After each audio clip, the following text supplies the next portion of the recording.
ஒரு செங்கோண முக்கோணில sine theta அப்படியே சைன் தீட்டா வந்து 3/5ன்னு கொடுத்துருக்கோம். கொடுத்துட்டு அவன் கேட்டிருக்க கேள்வி கொஸ்தீட்டாவின் பெருமானம் என்ன, கொஸ்தீட்டாவின் விகிதங்களை காண்க அப்படிங்கறதுதான் கேள்வி. ரைட்டா? சிம்பிளான கேள்வி. இது வருது பாத்துங்க. சைன் தீட்டாவின் விகிதம் என்ன, உங்களுக்கு என்னத்த வகை குறிக்க போகுது?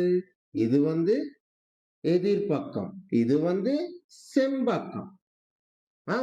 எதிர்பக்கத்தின் கீழ் செம்பக்கம்னு சொல்றது சைன் தீட்டாவை குறிக்கும். இன்னொரு முக்கியமான விஷயம் என்ன, செங்கோண முக்கோணில மட்டும்தான் திரிகோண கணித விகிதங்கள் சைன் கோஸ் டேன் யூஸ் பண்ண முடியும். சரியா? உங்களுக்கு சைன் கோஸ் டேன் மட்டும்தான் இருக்கு. ரைட்டா? ஏழாவது போனீங்கன்னு சொன்னா கோட் செக் கொசெக்னு சொல்லி இன்னும் 3 பேர்லாம் இருக்கான். அது நமக்கு தேவையில்ல. இப்போ சைன் கோஸ் டேன் மட்டும் நம்ம பார்ப்போம். ரைட்டா?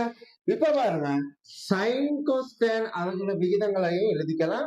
அதுக்கப்புறம் இங்க கொடுத்திருக்க சைன் தீட்டா வந்து 3/5. அப்போ அந்த செங்கோண முக்கோணில தீட்டாவுக்கு எதிராக இருக்கிறது எதிர்பக்கம், செங்கோணத்துக்கு எதிராக இருக்கிறது செம்பக்கம், தீட்டாவுக்கு எதிராக இருக்கிறது இந்த பக்கம். ஆகவே இந்த பக்கத்தின் பெருமானம் என்னவா இருக்க போகுது? 3.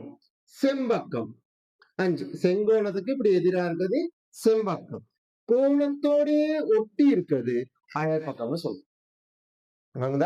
கோணத்தோட ஒட்டி இருக்குது அயல் பக்கம்னு சொல்லுவோம். இது பாரு, ஒரு செங்கோண முக்கோணில செம்பக்கமும் தெரியும், ஒரு இன்னொரு பக்கமும் தெரியும். பைதகரசின் மும்மையின் படி இது 5, இது 3 இருந்தா இது 4.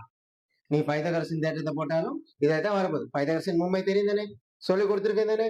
இப்ப பாருங்க, இது 4 இருக்கு, இது 3 இருக்கு, இது 5 இருக்கு.